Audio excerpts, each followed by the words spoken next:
Hello, my name is Eric Vallon, and I will be giving a presentation on COVID-19 in children.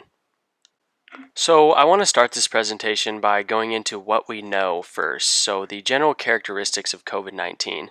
So, as we know, it's affected over 200 countries worldwide since December of 2019, and the first outbreak was in Wuhan, China. So, I also wanted to talk about the novelty of COVID, and it is partly due to the fact that it is a single stranded RNA virus, and it could rapidly mutate and recombine, which is said to be why it can mutate from animals to humans. The nature of this virus being a single stranded RNA virus also allows it to infiltrate the cell quickly and efficiently, and also to duplicate its DNA quickly and efficiently.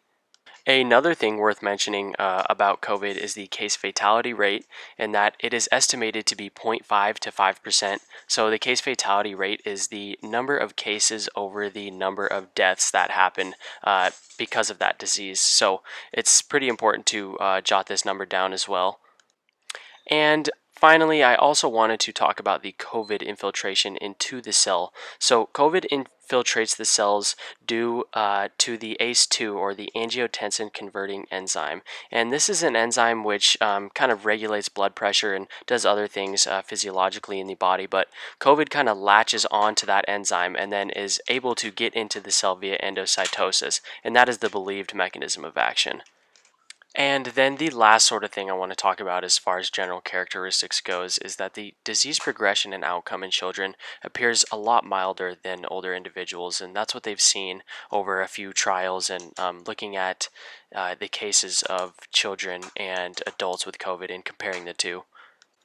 Okay, and moving on to disease characteristics and effects in children, I'll just kind of go down the line here. So, we've seen from research that children range from 1 to 5% of the diagnoses, and it's worth mentioning here that many children are asymptomatic, so that may not yield accurate diagnosis numbers. So, I just thought that that was important to add. And then also, what we've seen is that asymptomatic mild and moderate infections have comprised about 90% of all the children who've tested positive.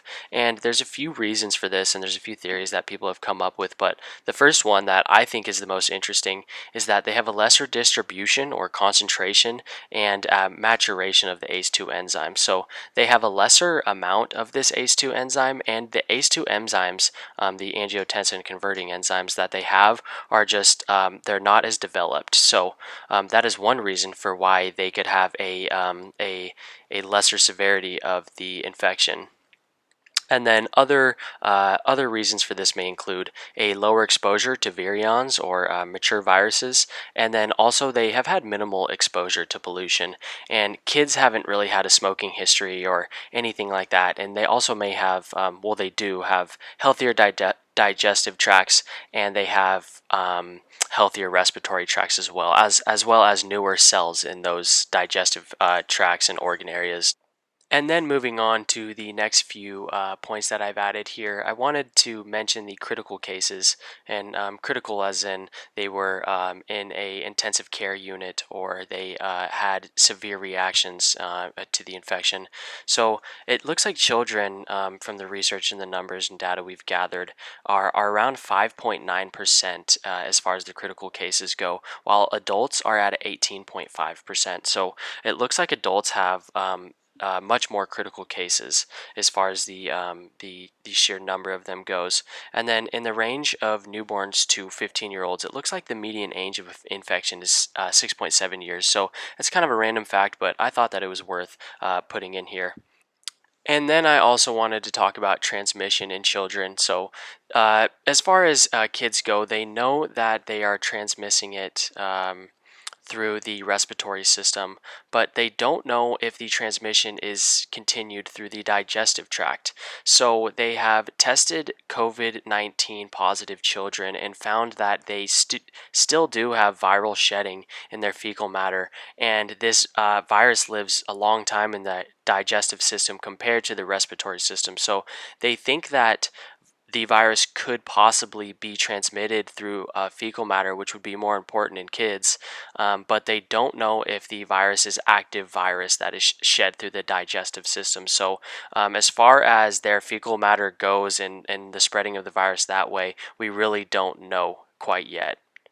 And then I also looked at a pretty interesting study from Italy, and they had some pretty cool numbers that I wanted to share. So, out of a cohort of 100 children, their study found that 21% of the patients were asymptomatic, with 58% of them having a very mild infection and symptoms. 19% had moderate diseases, and 1% had severe disease. 1% were in critical condition.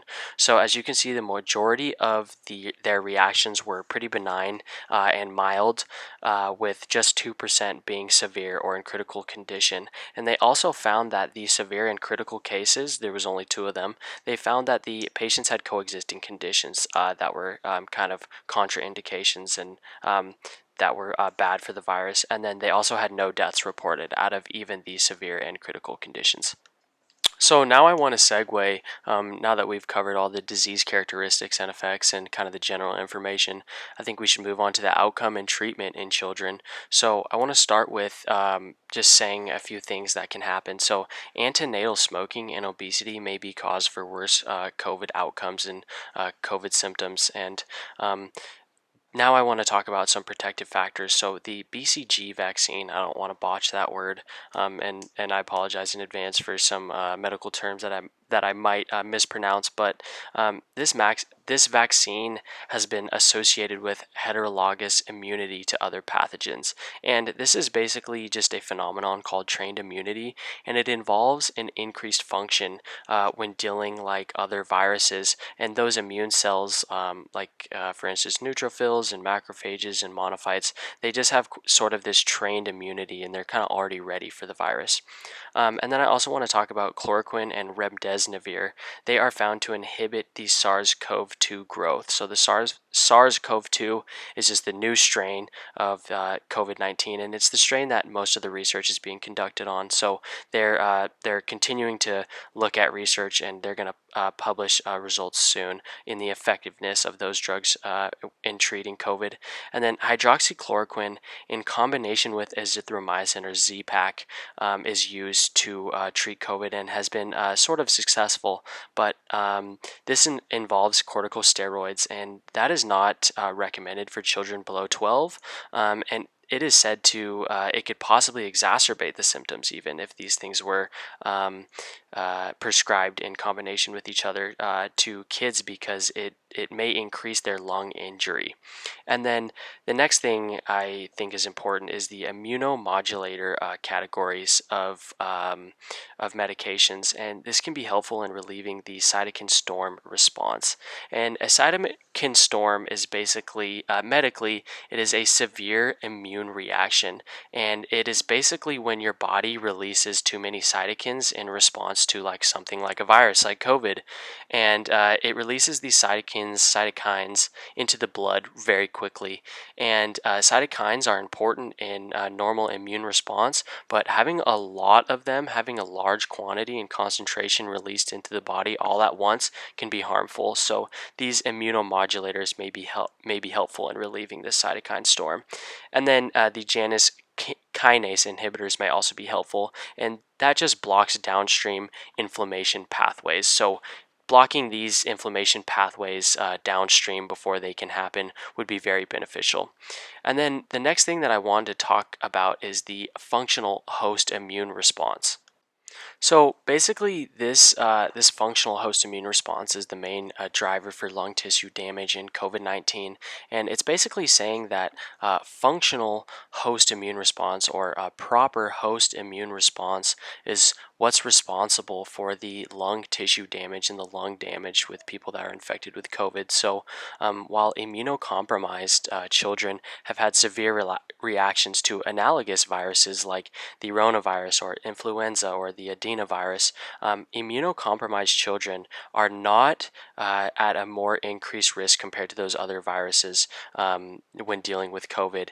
And that is because the like I talked about, the innate immune response is the main driver for lung damage. So that could mean that the immunocompromised children may be slightly protected when dealing with other viruses because their respiratory system's weaker immune response and their weaker inflammatory response. So that could protect against the things like the cytokine storm and all of those other factors. So they may be a little bit less vulnerable in terms of COVID compared to the other viruses. So now I want to get into the effects of home confinement. So not only talk about COVID as a virus and as a disease, but also the effects of quarantine and social distancing and isolation on children. So school has been closed, and that has presented a roadblock for development, both socially and cognitively. Those are two things that are very necessary for the development of a healthy child. And I'll just talk about the online schooling outcomes next. So it looks like online sexual predation has increased from the NCMEC, and this stands for National Center of Missing and Exploited Children. And they have basically reported that online child sex abuse materials during the first 6 months of the year have surged 90%. And other reports have been posted on by this National Center of Missing and Exploited Children about the reports of predators enticing minors online, and that has surged at 93%. So I'm not quite sure how they are keeping track of these things, but I think these numbers are important to know that there is an increase in the online sexual predation, and the encryption and the software that these sexual predators are using are making it difficult for authorities to track and prosecute them. So parents need to be extra observant and inquisitive of their child's online behavior, especially as they spend more time through online schooling and just through surfing the internet because they're bored and they can't hang out with their friends because they're isolated. So parents need to keep an extra eye on this as well. And now I'll kind of get into the mental health aspect, and I'll just note a few things from some research articles that I found. And the first one is children who have been quarantined have scored up to 4 times higher on post-traumatic stress tests. So that's a pretty significant number, and so I thought that that was definitely worth mentioning here. And stressors of children in quarantine are very many. I'm not going to read off all of those, but it includes so many things, and these are very detrimental to all the kids that are at home. So the DSM-5 also reported a lot of things in regards to quarantine with kids, and some of them included fear asking about the epidemic, and poor sleep, including nightmares, poor appetite, physical discomfort, and mental anguish, agitation, inattention, clinginess. All of these things are huge psychological implications. And then I also kind of wanted to talk about another aspect, and that is the implications of suicide.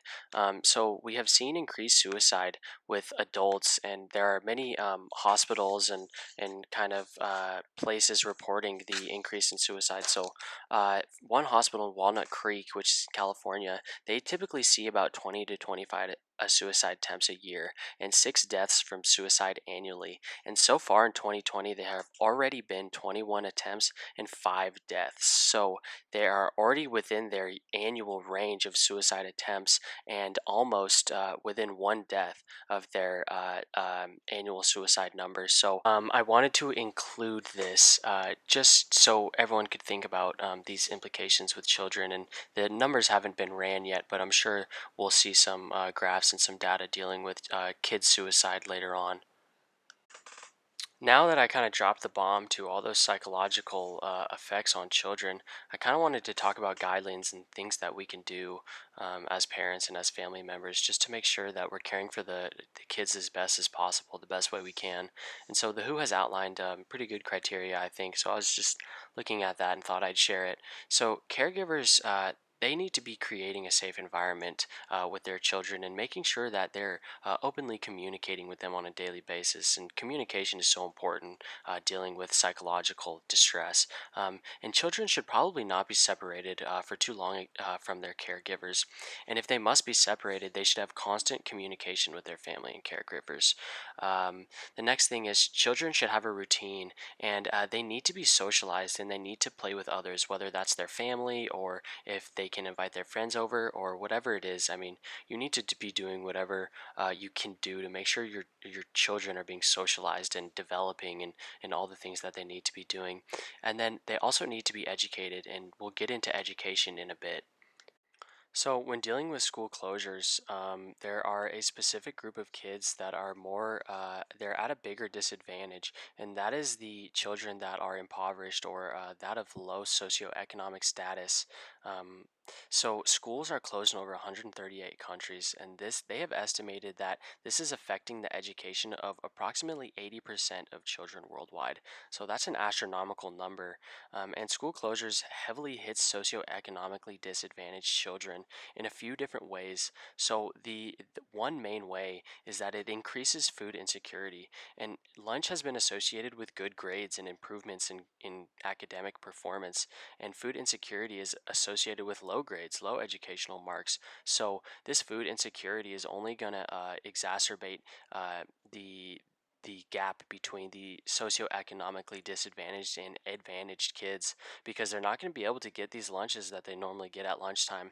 And then the second thing that I found interesting is that the gap in mathematical and literacy skills between socioeconomically advantaged and disadvantaged kids widens during periods of no education. So, for instance, during summer breaks and winter breaks, after the kids get back from school, the children that are of higher socioeconomic status are able to retain and apply the information that they used to a better degree than the more impoverished children. So quarantine is only going to further widen these educational gaps between kids, and we might find kids a year or two to multiple years behind in school because of this quarantine period. And then, just on another quick note, there's a lot of things that online schooling requires, and it requires access to good internet and a stable environment and good housing conditions like heating and cooling systems in their home. So, these are some facts, these are some numbers and percentages that you can just take a look at, and you can see how many children in the UK. This is a study done in the UK, and you can see all of the things that are not provided at their home that are provided at school that they will be needing to get a proper education. So, after school closures dealing with COVID, I want to also talk about childhood obesity in relation to these school closures. So, um, dealing with these school closures, we have seen a few things, and research has showed a few things. So, um, every school system is different, and some of them are reopening, some of them are not. But there is supposed to be another spike in cases, and this will cause many schools to close again. So these closures can double the time that children are out of school, and this leads to higher risks of obesity and weight gain. So there's been a lot of literature regarding the poor food and physical activity environments in schools, but as far as schooling goes, children are much more prone to gaining weight when they're out of school and during the summer months than they are at school. So during the summer, sedentary activities are increasing, and this will have a large impact on children that are living in places that are of low square footage and small square footage. So, uh, kids in New York living in small apartments or other urban areas, and these places are going to provide little space to do physical activities. During quarantine and no school, online gaming and screen time are going to be increasing, and these are all associated with obesity and weight gain. And this also just increases sedentary activities and snacking and the eating of more calorie dense foods. And this decreases, not only does staying at home decrease opportunities for children to partake in physical activities and exercise, but it is also shown to increase the amount of calorie dense and processed foods that families are purchasing. So during this quarantine period, people are purchasing more calorie dense and processed foods. So obesity is a very strong predictor in childhood of obesity later in life. So we could see increased obesity in a lot of kids around the world because of this quarantine period. And there's an estimated 30 million children receiving free or subsidized lunches, and without, like I talked about in the last slide, this is going to increase your food insecurity, and food insecurity is actually linked with childhood weight gain and obesity. So these are all things to be kept in mind, and we'll talk about some things that can be used to combat this. So they have proposed one thing to combat this food insecurity, and that is that the buses that are picking kids up, well, they're usually picking kids up at their regular pickup spots. They could therefore then just deliver lunches to these pickup routes and go throughout their normal bus route to deliver lunches. So that has been implemented in some districts in the U.S. And we can also increase physical activity by also giving physical activity lessons as kind of their regular homeschooling. So they should be also encouraged to follow a gym class regimen and doing physical activity and exercise as well as their other educational things like math and science and what have you. So then also along with the school closures and the quarantine periods affecting physical health and increasing obesity, and also while also affecting psychological health, I also wanted to talk about the consequences of quarantine on domestic and family abuse. So basically what I wanted to talk about from this slide is that there is a large scale escalation of family violence, and there's a surge in domestic violence around the globe. There have been numbers from hotlines, domestic violence hotlines, and there has just been a huge increase in the number of calls that they've had since the quarantine period. And there is a refuge website, and their numbers and their visits have just increased astronomically since the quarantine period. So not only are there psychological and physical detriments to this quarantine period, there are also consequences of family abuse.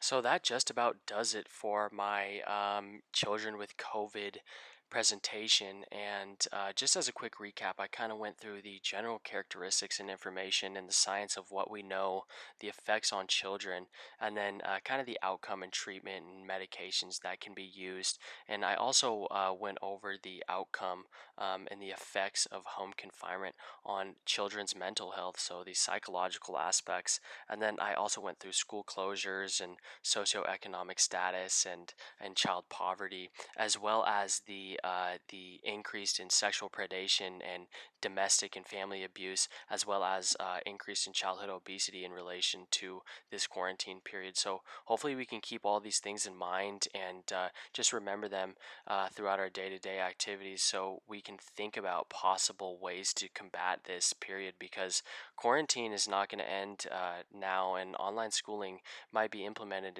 in a lot of schools and in a lot of districts, and I don't think that we've seen the end of this quarantine period. So the more information that we know, the better off our kids will be because of it. So that is the end of this talk, and here's my references. Thank you so much for listening, and I hope you learned something.